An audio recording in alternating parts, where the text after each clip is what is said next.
Yes, I think Al-Ahi Hospital was bombed by Israel, despite Joe Biden's assurances otherwise. Why? Well, conclusive evidence will only be found when bomb fragments can be identified among the rubble, which could take days or weeks, at which point the eye of the world may very well have moved on. Israel and the US have done this many times before when they've bombed schools or hospitals and there's a negative PR backlash. They'll blame the other team, as Joe Biden so callously put it.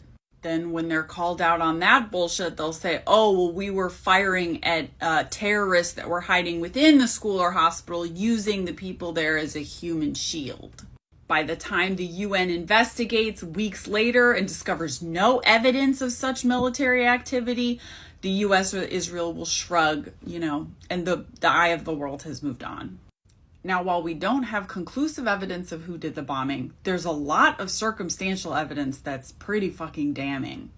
First of all, prior to the attack on October 12th, the Israeli military ordered this hospital to evacuate within 24 hours or be responsible for the consequences. Doctors took to social media explaining they could not possibly evacuate without their patients, and so these heroic medical workers stayed.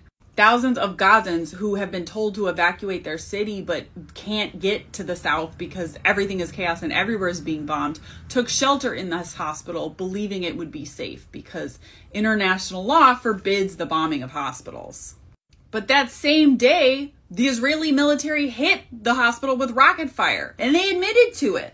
The damage wasn't nearly as severe. There were only 4 wounded people, and so Israel had already told this hospital was going to be targeted and had targeted it. Immediately after the explosion, Naftali, this guy who's like a mouthpiece for the Israeli military and Israeli propaganda, took to Twitter to claim credit for the attack and brag that a multiple number of terrorists are dead. But then as outrage immediately exploded online as the horrific videos and images of gore inside the hospital were being released across the internet, this tweet was quickly deleted and replaced by this one, claiming that now the bomb was caused by the Islamic Jihad and with a video showing proof. But when a New York Times reporter pointed out that their proof video was time-stamped 40 minutes after the explosion in question, that video was also deleted and taken down.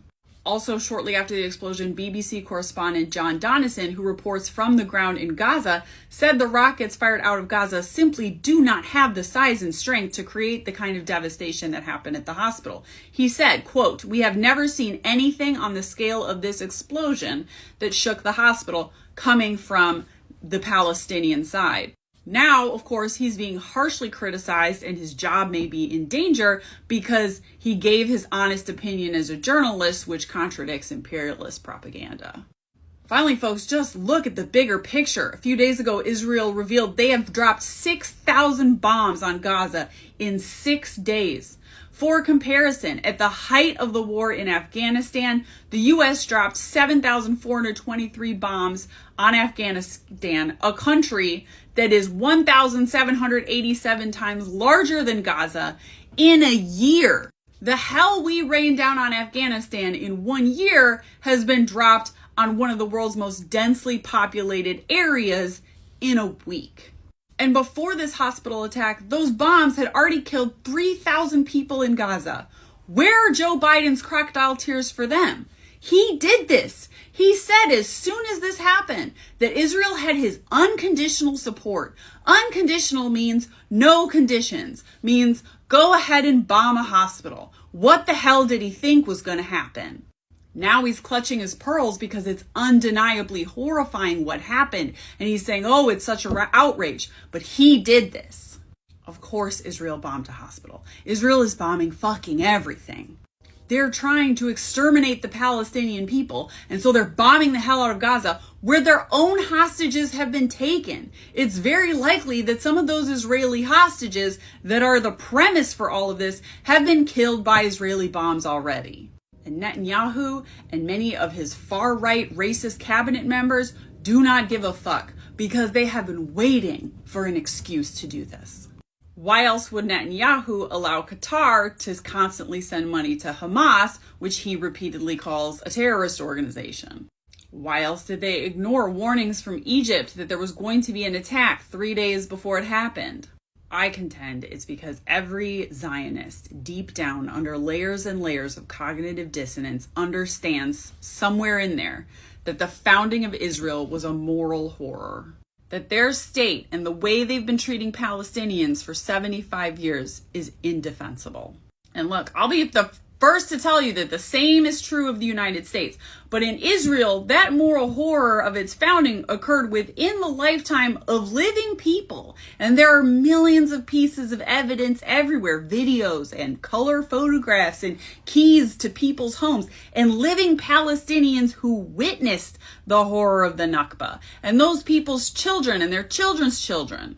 And so the horror in Israel is much more difficult for Zionists to dismiss than it is here in the US, where it's easier to just deny that this nation wasn't founded on slavery and genocide, or pretend that that happened in ancient history and it was so long ago that it has nothing to do with us today.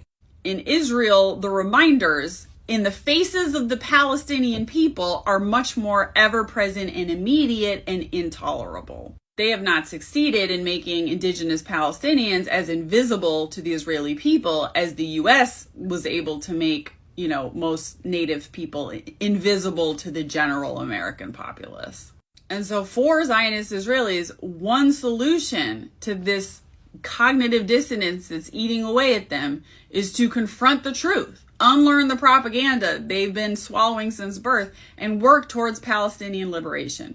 But doing that often means burning down ties with your family and cutting yourself off from community. The only other option is to try to make the Palestinian people invisible, to bury what they've done by quite literally burying Palestinian people. And that is why you don't have to scroll very far through my comments, despite how fast I am trying to block trolls and bots, to find Zionists making gruesome, horrifying jokes about turning Gaza into a parking lot, about wiping Palestinian bloodlines from the face of the earth.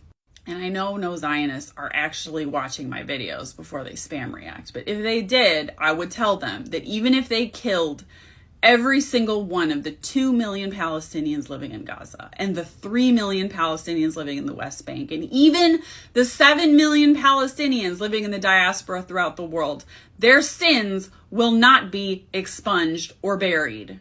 Israel will never be washed clean of the sin of the Nakba until Palestinians have full liberation and equal rights. And Israel and every Zionist that supports it only magnifies their sins with each new person who is killed. Zionism is fascism.